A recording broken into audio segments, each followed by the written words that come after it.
Ben tekrardan hepinize teşekkür ediyorum. Yani böyle bir özveri olamaz. Yani şu an Azerbaycan saatiyle saat 10.30. Muhtemelen sabah okullar da açık mı sizde bilmiyorum, kapandı mı? Bu saatte eğitim aşkıyla burada olmanız gerçekten takdire şayan bir durum. Türkiye'de böyle bir şey yok mesela. Zemin hocam, en önemli farkımız bu. Salam, salam axşamınız xeyir olsun əziz Teşekkürler hocam. Hayırlı həmvətənlər. akşamlar. Yani Biz teşekkür ediyoruz Tuncay Sizi müəllim. salamlayıram. ben Müəllimlərə olan hörmətimiz əslində bizim öyrətmənlərə olan hörmətimizdəndir. Saat neçə olur olsun, bir öyrətmən danışarsa biz oturub onu dinləyərik. Şimdi hocam, Bakü Devlet'te şöyle bir şey olmuştu. O pedagoji bölümündeki hocalar yine sınıf yönetimi mi, liderlik mi tam hatırlamıyorum. Bir konu anlatmıştık. Beraber konuşmuştuk. Hoca yaşı benden büyük. İşte 60-65 yaşlarında var muhtemelen. Bir şey soracak, ayağa kalktı. Dedim hocam lütfen buyurun oturun. Hoca ısrarla hayır dedi. Dedim hocam lütfen, yani ben mahcup oluyorum. Yani hem hocasınız hem benden yaşınız büyük. Dedi hayır hocam. Bizde müellime soru sorulurken ayağa kalkılır. Mesela sizde bu yönü çok güçlü kalmış bize göre. Bizde biraz daha böyle, hani biz dediğim Türkiye, yani sizi bizi yok bu işin aslında. Türkiye'de ne yazık ki biraz daha böyle o öğretmenlik mesleği imajı daha böyle kötü size göre. Siz çok çok güzel korumuşsunuz bu mesleğin kadrini, kıymetini biliyorsunuz. Toplum olarak, nasıl diyelim, öğrenciler olarak. Ama bizde ne yazık ki o biraz daha böyle kırılmış gibi duruyor. Ya, axşamınız xeyir. Elə də deməyin, yox. Tabii ki Bizim ben danışırım. danışmayaq. Sizdə də elə bir şeylər yoxdur. Sizdə də elə bir şey yoxdur. Ben, Sadəcə ben Ha, bizdə yok belə bir ben şey var. Müəllimlikdən öncə biz bir ət tane olaraq mesajda qonaqlara gidiyorum. çox üstünlük Gördüm. veririk. Siz bizim bu gec qonağımızsınız, Verden dərs geriye. qonağımızsınız Bir tane şey veriyorum. və o Mikrofonunuz zəhmət olmasa. bağlayın. Və biz Azərbaycanlılar olaraq qonaqlara çox böyük hörmət edirik və o günlər siz evet, bizim qonağımızsınız ki, o qonağın bir Azərbaycanlı olaraq da biz qonaqpərvərliyimizi sizə göstəririk. Burada evet, müəllimlik və yaxud da ki, ixtisas peşə sahəsinə aidiyyəti yoxdur. Sadəcə bizim milli dəyərlərimiz olan qonağa necə münasibət bəsləmək lazımdır, qonağı harda otuzdurmaq lazımdır, çok saatın neçəsindən asılı olmayaraq qonağın qarşısında o hissədən də bizə bir nəzər yetirin ki, o varlığımızı da görün Azərbaycan xalqı. İndi əlbəttə ki, müəllimə bizim böyük bir hörmətimiz var. Çünki biz uşaqlıqdan o cür görmüşük ki, müəllim harda olur, müəllim necə olur, müəllim yemək yemir, müəllim çörək yemir, müəllim yatmır, müəllim durmur. Onu bizim ta körpəlikdən bizim beynimizə qoyublar. İndi son zamanlar bizdə də biraz problemlər var müəllimlərə qarşı, bəzi müəllimlərə qarşı, bəzi deyə bilərdim. Amma onlar da indi keçib gedər. Müasir dövrün nəsə indi problemləri də onlar da yəqin ki, inşallah ki, o yaşlı nəslin köməkliyi ilə və müasir nəslin bizə də köməkliyi ilə, elm texnikanın inkişafı ilə bir yerdə o hissəni də aradan qaldırarıq inşallah. Xoş gəlmisiniz, xoş gördüm müəllim sizi. çok Mənə xoş teşekkür oldu ediyorum. həqiqətən də. Çok Mənim teşekkür baxmışam ediyorum. ki, minnətdaram, var olun. Uğurlarınız həmişə Hep bizimlə beraber. olsun. Belə təlimlərə də sevə-sevə də qoşularıq.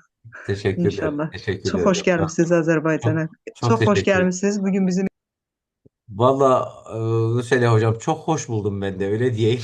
Yani hakikaten o ilk oturumda konuştuk. Yani o tek millet iki devlet söylemenin ete kemiğe bürünmüş halini ben 5 gün boyunca yaşattılar bana, Bakü'deki arkadaşlar sağ olsunlar. Hepiniz sağ olun. Hoş bulmuşam, yakşıyım. Yavaş yavaş ben de öğreniyorum artık. Evet. Şimdi bu sınıf yönetim modellerindense şeye geçelim diye düşünüyorum arkadaşlar. Buralardan böyle biraz daha uygulamaya yönelik olsun aslında. Şimdi disiplin, amacımız dediğimiz gibi işte öğrenme etkinliklerinin, öğrenme ortamının kalitesini öğrenme açısından artırmak. Disiplindeki amacımız. Ve aslında eğitim çıktısı ne? Üniversite işte kimya bölümünü bitirecek çocuk kimya konusunda akademik anlamda yetkin olsun, iyi bir kimyacı olsun, ahlaklı bir kimyacı olsun. Hani kendi tarihimize de bir atıfta bulunalım aslında. Ahilik geleneği var, lalalık var Osmanlı'da hani. Ahilik teşkilatından gidelim, Selçuklulardan devraldığımız.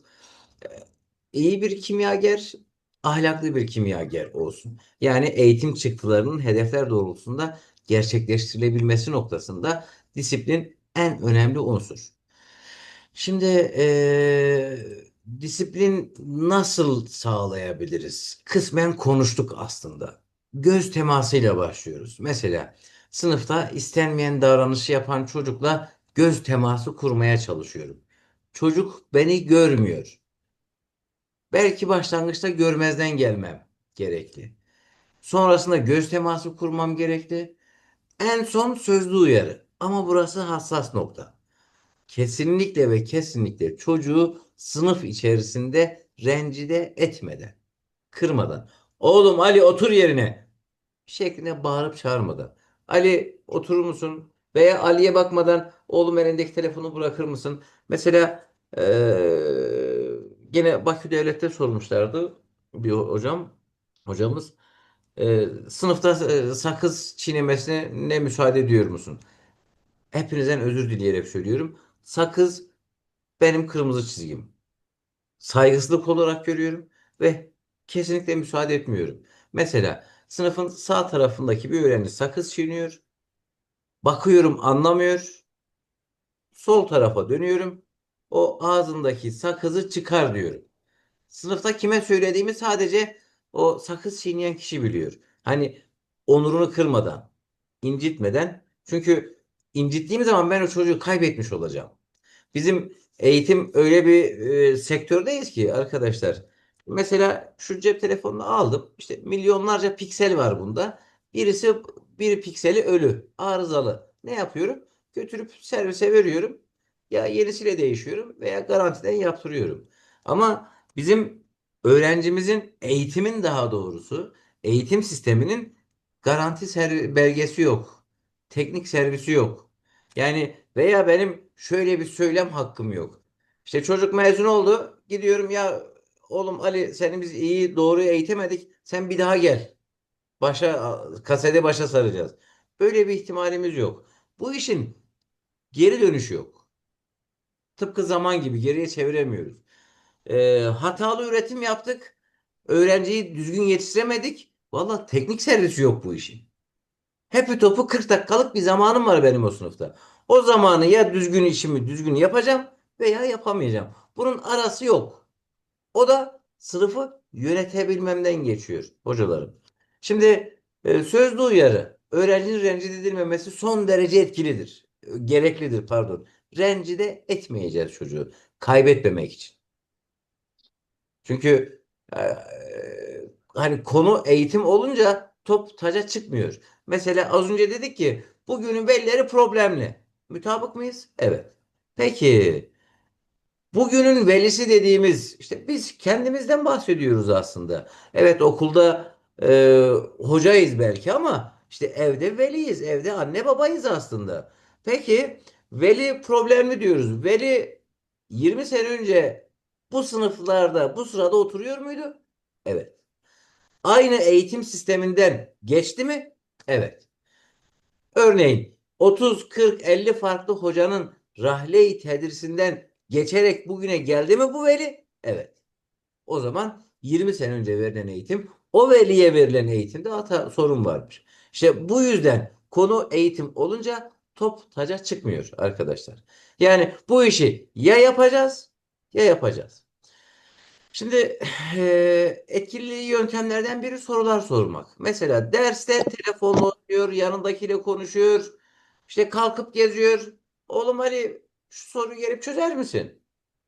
Artık bunu bir 2 3 yaptıktan sonra Ali ha tamam ya bu ben konuştuğum için bu hoca beni kaldırıyor diyecek ve konuşmayacak. Ben telefonu kullandığım için tahtaya kalktım diyecek ve telefonu kullanmayacak. Şimdi kurallar önemli dedik. Hatta sınıftaki en önemli sorun kuralsızlık dedik az önceki oturumda. Şimdi kural kadar aslında hani kuralların öğrencilerle beraber oluşturulması da lazım dedik. Hani karara katılmaları lazım dedik. Ama mesela benim az önce de söyledim. Sınıfta söylediğim tek bir kuralım var arkadaşlar, hocalarım.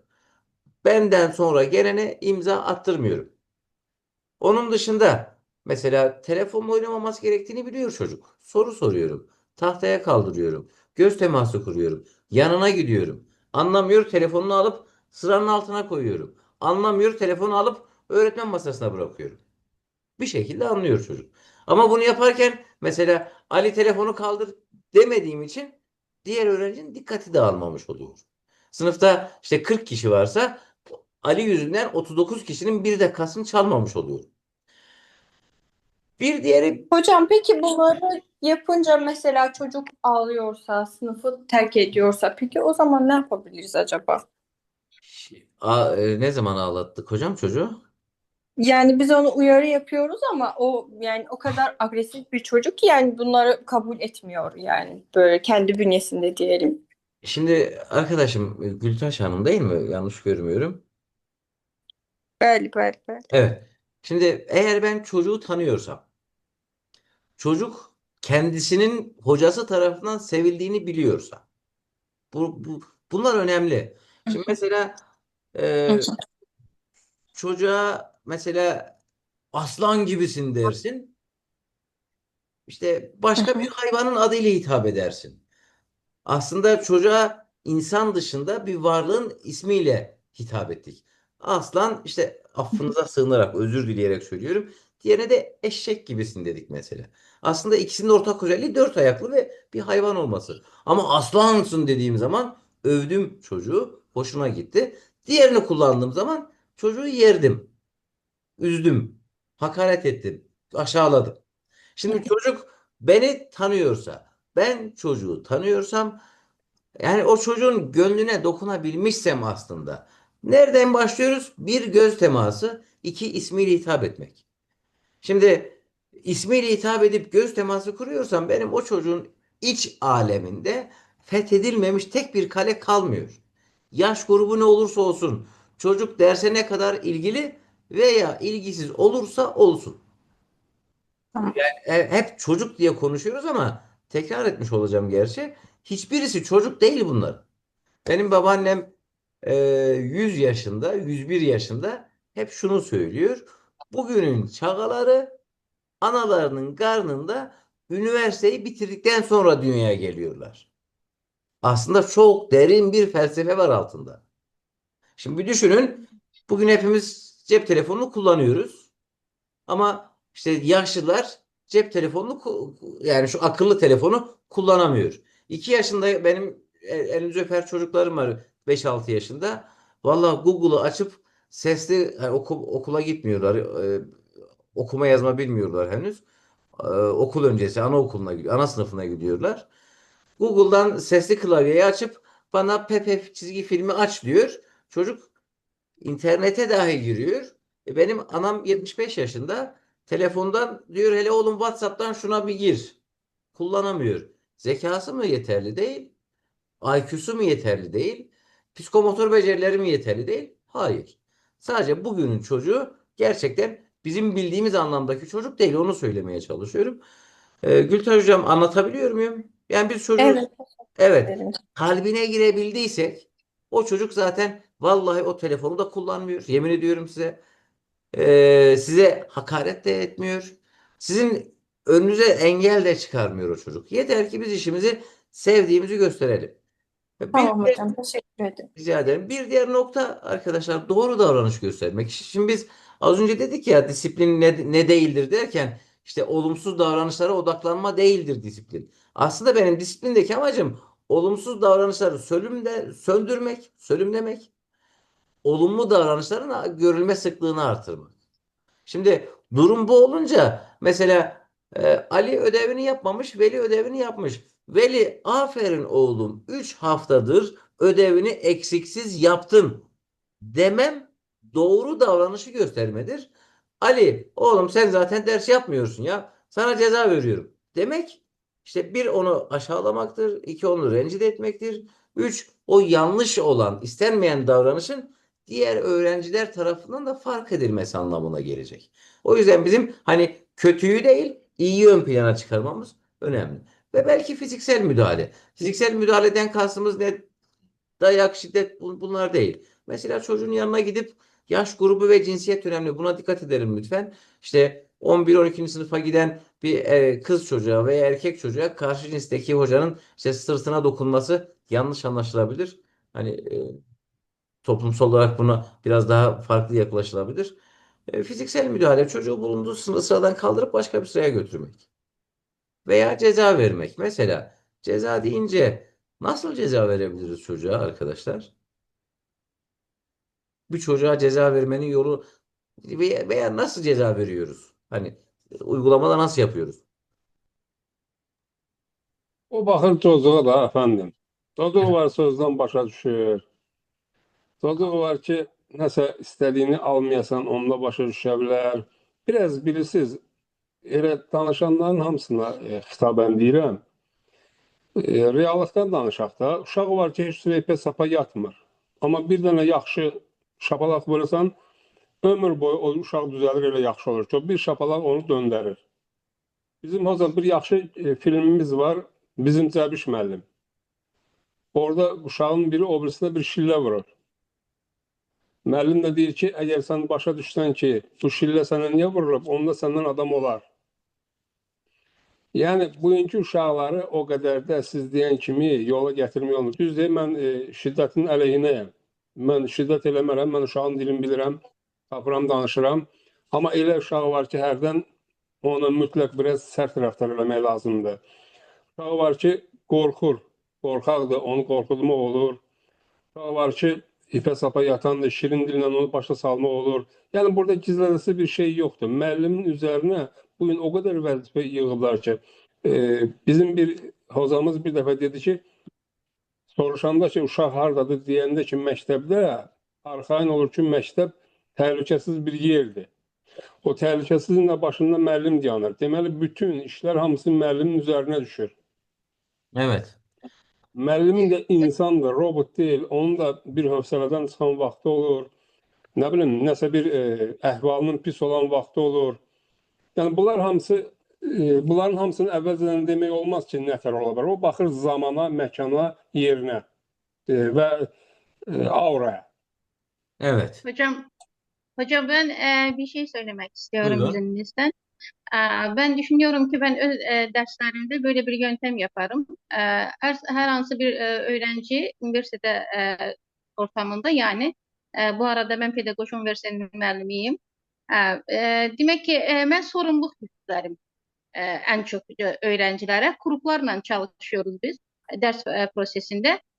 Hansı öğrenci ki daha çok dersten yayınır, daha çok hevesli değil, okumaktan yayınırsa da ben onu hemen o grupların başında sorumluluk veririm ve onun üzerine de 5 kişi veririm ona ve projeni yapmak için ders ortamında yürütme için onu yüklerim. Ve o sorumluluğu üzerine alır. Ben düşünüyorum ki en çok biz öğrencilere bugünleri sorumluluk yüklesek, yani ki her hansı bir görev verirsek ders prosesinde o çocuk daha çok mesuliyetli olur. Daha çok o sorumluluğu yerine getirmeye çalışır. Ben iş tecrübemde deyirəm bunu. Bunun hep bir şahidi oldum. Ben bunu böyle yaparım. Kesinlikle çok doğru söylüyorsun Ayda. Öğrenciye Teşekkür ederim. sorumluluk vermek son derece önemli ama biz ceza konusunu konuşuyoruz. Ha, Ayda. Evet ceza ben yine ceza vermemek için sorumluluk var. Yerleri bir ders ortamında Peki dur ondan bir dakika. Cezadan ne anlıyoruz efendim Ayda? Cezadan ne anlıyoruz? Vermiyorum diyorsun ya. evet ben ceza vermem hocam, ben ceza vermem, Ne ben anlıyoruz? sadece Bir olarak dakika. Ceza deyince ne aa, anlıyoruz? ceza dedikçe ne anlıyoruz? Ceza Mən her fikir hansı bir bildirmək şiddet değil. Yox. Her hansı bir şiddet değil benim için. Bak bir dakika. Şimdi Hı. sen sınıfta şu an istenmeyen davranış yapan bir öğrenci olmuş olayda. Daha kusura bakma. Hı. Sen bizim için Evet yabancı tamam. değilsin. Ha, tamam hocam. Ben şu an hani dedik ya sınıfa girdik böyle bir göz taraması yapıyoruz. Göz teması kuruyoruz. Evet, Ben evet. seni görmedim. Senin olduğun Aha. yerde şöyle taramayı yaparken sen geldin, atladım seni, devam ettim. Seni görmezden gelmem bir ceza mıdır? Onu Bəli, cəzadır. öğrenciler ceza kimi götürür. Evet, öğrenciler onu saygısızlık kimi de kabul edir. Çok büyük bir cezadır. Bir. Evet. İki. Hı. Söz istedin, sana söz hakkı vermedim. Görme. Ceza mı? Görmezden geldim. Evet. Evet. Yani ceza deyince Evet. çocuğun işte kulağından tutup tek ayak üstünde geç bekle. Bunlar değil artık. Bugünün evet bizim öğrencilerimiz de yaptılar bize vallahi öyle güzel de ayak atıyordu ki bizim hocalarımız. Öyle böyle değil. Elleri yeşil olsun hepsinin. Ama Müəllim, mən də bu cəzaya bir misal gətirmək istəyirəm. buyurun. Mən ali təhsil müəlliməyəm, məktəbdə texniki vəzifədə çalışıram, müəllimə kimi çalışmıram. Müəllimlərin birdən işi olanda, iclas olanda mən əvəzə girirəm. Hətta rus bölməsinə, Azərbaycan bölməsinə, ibtidai sinif hissəsinə. Orada mən artıq uşaqları tanıdığım üçün, biraz da metodlarım olduğu üçün, bax siz dediklərinizdə mən istifadə eləyirəm. Mən bilirəm ki, bu uşaq danışır, səs eləyir, fikir yayğınlığı olur ki, bu kimdir, əvəzə gəlib də mənim müəlliməm deyil ki, mən istədiyimi eləyə bilərəm. Mən ona cəza olaraq baxmazdan gələrəm, görməzdən gələrəm. Və yaxud da ki, gəlib onun yanında otururam. Nə fərqi var başda durmaq, ya ortada oturmaq, ya uşağın yanında oturanda o daha özünü yığışdırır. Birim mən buradan davam eləyə bilərəm. Nə lazımsa davam yazın, soruşun. Dərs prosesi gedir. O uşağın yanında oturanda uşaq özünü istər-istəməz toparlayır ki, bu gəldi mənim yanımda oturdu. Və yaxud da ki, onun əlində telefon varsa, deyirəm ki, baxaq görə bunun içində nə var? Bəlkə dərsimizə aid bir məlumat varsa, maraqlanaq, paylaşaq. Demək olmaz ki, hər şey kitabdan keçmək olur. Telefonun da içində var axı nəsə bir şey. Hə, tez onu stolun altına yavaşca qoyur. Və yaxud da ki, deyir ki, mən bu dəqiqə telefondan taparam, çıxardaram. Belə şeylərə fikir verəndə, siz dediyiniz o göz təması, yəni çox gözəl metod, çox gözəl Çok bir şeydir.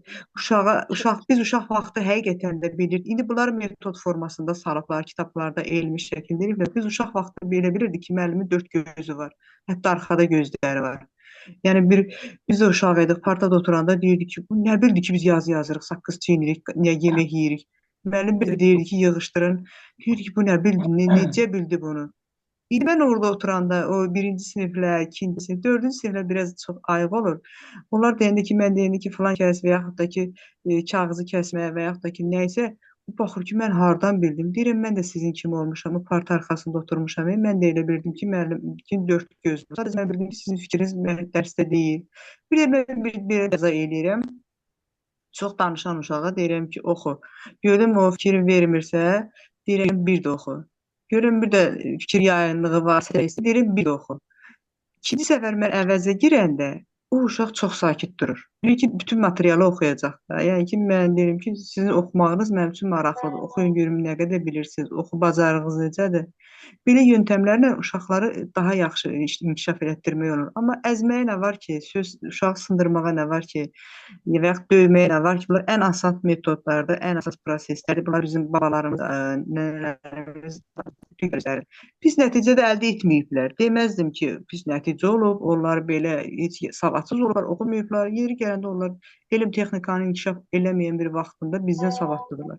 Amma bizim də öz yetərli savadlarımız var, öz bacarıqlarımız var, öz elm texnikadan inkişaf etmək bacarığımız var. İndilər alfa uşaqları, zeta uşaqları həqiqətən də, Evet. yəni ki, indi uşaqları mükəmməldirlər indiki uşaqlar. Həqiqətən də mükəmməldir. Biz bunu etiraf Evet. eləməliyik və bunu almalıyıq. Çox sağ olun, təşəkkür edirəm. Sağ olun hocam. Hocam bir söz sormak istiyorum sizden böyle. Biz sınıf ortamında konuştuk. Mesela şu online dersler verdik de biz o öğrencilerin dikkatini nasıl cemleyebiliriz, kendimize toparlayabiliriz? Şimdi online Eğer online, evet bir defa evet. benim yaptığım gibi ders işlememeniz lazım arkadaşlar. Böyle kuru bir PowerPoint sunusu koymamak lazım.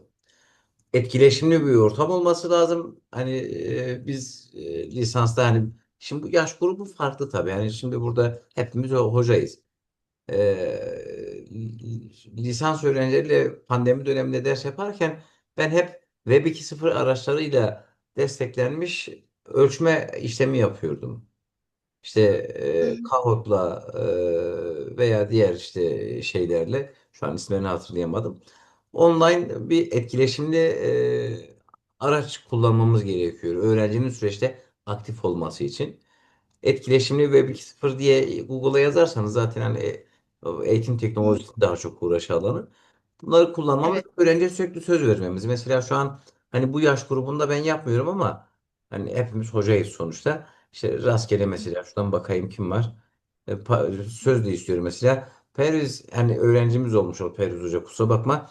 Perviz bu konuda ne diyorsun diye rastgele birini kaldırıyorum. Zaten o online'da da. Çocuk hoca rastgele spontane bir şekilde birilerinin kaldırıldığını görünce, anlayınca daha doğrusu kendine de bir çek ediyor aslında.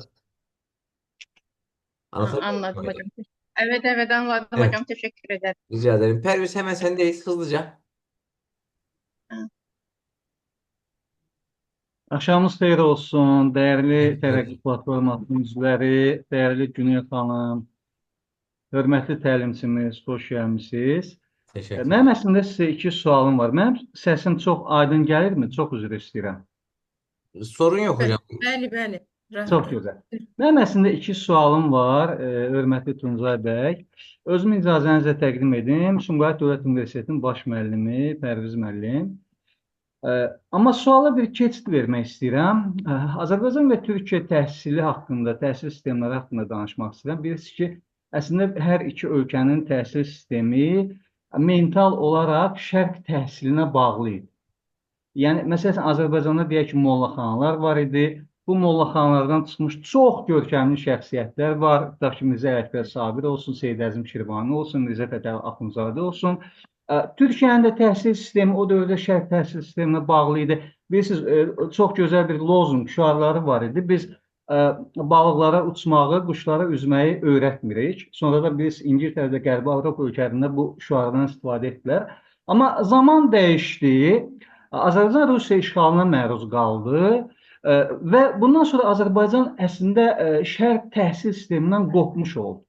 Burada Rusiya vasitəsilə müəyyən mənada Qərb təhsil sisteminə inteqrasiya baş verir. Eyni zamanda daha sonra Sovet dövrü gəldi və Sovet dövründə də o kommunizm, sosializm ideologiyasına bürünmüş bir təhsil sistemi oldu. Bunun çox gözəl mütərəqqi cəhətləri də var idi. Sovet təhsili təbii ki, bizə çox şeylər vermişdi. Amma Türkiyəyə baxsaq, Türkiyədə Cümhuriyyət qurulduqdan sonra Türkiyədə əslində orada birisi əlifba dəyişildi, Latin qrafikasına keçildi. Bizdə də bir neçə əlifba dəyişildi. Orada demək olar ki, ərəb əlifbası ilə bağlı olan bütün kitablar ilə oxucuların əlaqəsi kəsildi və belə deyim də, obrazlı şəkildə ifadə etməyə çalışsa bir köklü, budaqlı, gövdəli palıd ağacı sanki qopdu öz köklərindən və onun yerində fidanlar yetişməyə başladı və Türkiyə Cümhuriyyət qurulduqdan sonra Qərb təhsil sisteminə inteqrasiya etməyə başladı və bu gün biz görürük ki, həmin Türkiyədə o Cümhuriyyət dövrünün ilk illərindən başlayaraq o fidanlar indi maşallah qollu budaqlı ağaclara çevriliblər. Amma Azərbaycanda təəssüflər olsun ki, müstəqillik dövründən sonra keçid dövrü oldu. Biz belə deyək, bəzən o ağaca yaxşı baxa bilmədik. İndi bəzən görürük ki, təhsilimizə çatışmayan, çox üzr istəyirəm, bircə dəqiqə, mən təlimdəyəm.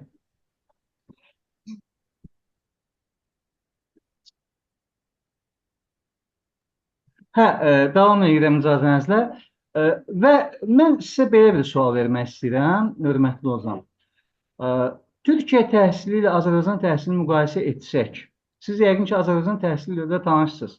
Siz Türkiyə təhsilində olan hansı yaxşı xüsusiyyətlərin Azərbaycan təhsilində olmasını istəyirsiniz və əksinə, Azərbaycan təhsilində olan hansı yaxşı xüsusiyyətlərin Türkiyə təhsilində olmasını istəyirsiniz? Birinci sualım budur, amma ikinci sualım da olacaq. Buna cavab aldıqdan sonra icazənizlə ikinci sual vermək istəyirəm. Buyurun. Tamam. Ayda Yakşı Kutsiye derken ne diyor, ben anlamadım. Hocam, Azərbaycanla Türkiyə eğitimləri arasındakı farkları sorulur. Türkiyədə olan eğitimlə Azərbaycanda olan eğitim arasında həm farkı sorulur, həm də ki, Azərbaycanda hansı yöntemlər yürütülmür, amma Türkiyədə var. Və yaxud da ki, Türkiyədə olan Azərbaycanda, evet. Qarşılıqlı şəkildə tətbiq olunmasını istədiyiniz yöntemlər. Buyurun. Evet, yani Perviz Hoca, kusura bakma, valla özümüze yabancı kalmışız. Yani anlamıyorum ne yazık ki. Bu da bizim eksikliğimiz. Hocam, amma Azərbaycan türkçəsi daha çox öz kökləri üzərində dayanan türkçədir. Özümüze yabancı kalmışım. Onu diyorum. Şeyi söylüyorum. Şimdi bizde az önce de söyledim Perviz Hoca, öğretim ilk yöntemleri son derece kıymetli.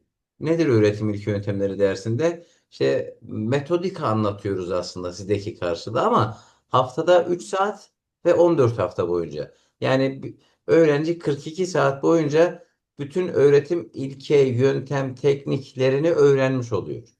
Başka sınıf yönetimi... Hocam, kusura bakmayın, ben ona kısa bir özet geçeyim. Ben Yavuz Hoca benim hocamdı. Ben ilk dəfə ora üniversitedə mənə ödəv verdikdə Yavuz Hoca mənə dedi ki, mənə 60 səhifəlik İngiliscə bir Oxford Üniversitetinin bir araşdırmasını verdi. Mənə dedi ki, get bunu özətlə. O devirdə mən özətin nə olduğunu bilmirəm. Ümumiyyətlə Azərbaycan təhsilində, bakalavr təhsilini Azərbaycanda almışam. Bu özətin nə demək olduğunu, necə edəcəyimi heç də bilmədim. Koydum karşıma mövzu Türk İngilizce. Çevirdim bunu. Baktım ki bu Oxford Üniversitesi'nin bir araştırma işidir. Ve bu müəllim ve tələbələrin araştırma işidir. Ve bu araştırma işinde de deməli ki, rayon müəllimlərindən şəhər müəllimlərinin arasındaki fərq, eğitimdə təhsil verməsindeki bir fərq, belə bir araştırmaydı. Yavuz Hoca bunu mənə getirdi. Ben bunu çevirdim Türkçe'ye. Baktım ki bilimseldir, elmidir Türkçe'de. Çok çetindi. Onu size qeyd edim. Hiç ne başa düşmedim. Çevirdim Azerbaycan diline. Okudum mövzunu başa düştüm. Ama bunun özetini çıkarda bilmirəm axı. Bunu necə çıxardım? Yavuz Hocaya sordum ki, hocam ben bunu özetini necə? Ben bunu anlamıram. Bunda nədir? Bizdə məndən əslinə qalsa, sonra Yavuz Hoca bunu mənə incəliklərini başladı anlatmağa. Bu mənə anlatdıkça ondan sonra mən onu yaptım təbii ki. Amma ən əsası bizim təhsilindən, Azərbaycan təhsilindən, Türkiyə təhsilindəki olan ən böyük fərq mən bugün sizə deyərdim ki, praktik yöndə olmağıdır. Məsələn ki, Türkiyə təhsilinin mənə verdiyi qat bu günlər mən araşdırmalardır, analizlərin aparılmasıdır, tədqiqatların aparılmasıdır, mənim özətinin çıxarılmasıdır. Bax, bunları Türkiyə təhsilinin mənə qatdığıdır. Azərbaycan təhsilində çox təəssüf ki, bax, biz uşaqları düşündürə bilmirik. Baxın, orada ən böyük boşluğumuz buradadır. Amma Türkiyə təhsilində müstəqil şəkildə o 21-ci əsrin 7 bacarığı deyirlər. Tutaq ki, müstəqil öyrənmə, müstəqil düşünə bilmək, məntiqi düşünmək, yaradıcı düşünmək, problemi həll etmək. Bax, bu sosial 7 bacarığı formalaşdıra bilirlər. Bu bacarıqları mən formalaşdırdım. Teşekkür ederim məlumatınıza görə, amma mən hocanın fikirlərini dinləmək istəyərdim. Onun fikirlərini Hoca size diyecekti, ben onu size diyeyim ki Azerbaycan müəllim olduğuna göre, daha yakından tanıdığıma göre Azerbaycan təhsiline o derecede de hakim değil. Ben açmağını üzr istəyirəm, ona göre size dedim. Hakim değilse o zaman Tuncay Bey ikinci suala keçid edeyim de belə çıxır ki. Ya ben Buyurun. Türkiye'yi konuşurum ama Azerbaycan'a gerçekten hakim değilim. Yaxşı. Yaxşı. Mənim üçün maraqlı olan nədir? Mən ali təhsildə pedaqoji fəaliyyətlə məşğulam. Ona görə mənim üçün maraqlı olan Türkiyədə müəllim-tələbə münasibətləridir. Siz bilirsiniz, Mövlana Cəlaləddin proqramı vasitəsilə Azərbaycan müəllimləri Türkiyədə, Türkiyə müəllimləri də Azərbaycanda öyrətmənlik edirdilər. Yəni bizim bir müəllimimiz ora getmişdi və mənim üçün çox maraqlı idi. O gəldikdən sonra mən ondan söhbət etdim və ilk sualım belə oldu ki, Türkiyədə tələbə-müəllim münasibətləri necədir? İcazənizlə onun fikrini deyim sizə. Çünki o praktik şəkildə həm Azərbaycan təhsilində deməli müəllim kimi işləmişdi, həm də gəlib Türkiyədə işləmişdi. Onun cavabı belə oldu ki, dedi, belədir Fərzi müəllim. Deməli, biz Türkiyədə tələbələrlə çöldə bir yerdə əyləşirik, söhbət edirik, çay içirik, kofe içirik, siqaret çəkirik, hər şey gözəl, dostluq, yoldaşıq. Amma deyir, auditoriyaya girdikdə deyir, təsəvvür edin ki, bəzən o qədər sakitlik olur ki, deyir. Hətta bizdə bir söz var da, deyir, ağcaqanadın vızıltısı belə eşidilir. Və deyir, mən ona sual verirəm ki, məni dinləyirsinizmi? Onlar deyirlər ki, evet hocam, evet, onların dili ilə deyirsiniz. Biz sizi dinləyirik. Və mən müqayisə etmək istəyirəm. Azərbaycanda necədir bu vəziyyət? Qəti şəkildə mən tələbələrimizə, müəllimlərimizə, təhsil sistemimizə nəsə bir nöqsan kimi tutmuram. Amma bizdə adətən belə olur da. Məsələn, deyək ki, gəlirsən bufetin yanından tələbə siqaret çəkir, tutaq ki, müəllimi görən kimi gizlədir. Və yaxud da deyək ki, kofe, çay stolu əsnasında sıxılır, özünə asılı deyil. Amma auditoriyada çox zaman görsən ki, səs-küy olur. Məsələn, dinləmə əvəzində bəzən səs-küy olur. Yəni, belə bir fərqləri var. Ona görə mənim üçün çox maraqlı oldu. Mən sizdən həqiqətən bunu soruşardım ki, Azərbaycanda və Türkiyədə ali təhsildə müəllim-tələbə münasibətlərində yenə də görmək istədiyiniz xüsusiyyətlər, amma Azərbaycan ali təhsili yaxından belə deyilsiniz deyə daha soruşmuram, öz fikirlərimi dedim. Buyurun. Hocam bir dakikadan az var Perviz Hocam. Şunu söyleyebilirim. Ben şu an burada nasılsam, bunu Ayda canlı gördü bizi derse, sınıfta da aynıyım. Hiçbir zaman meslekte 25. yılımı çalışıyorum. hiçbir zaman öğrencinin karşısına ikinci bir kimlikle çıkmadım. Öğrenciyle konuştum, öğrenciyle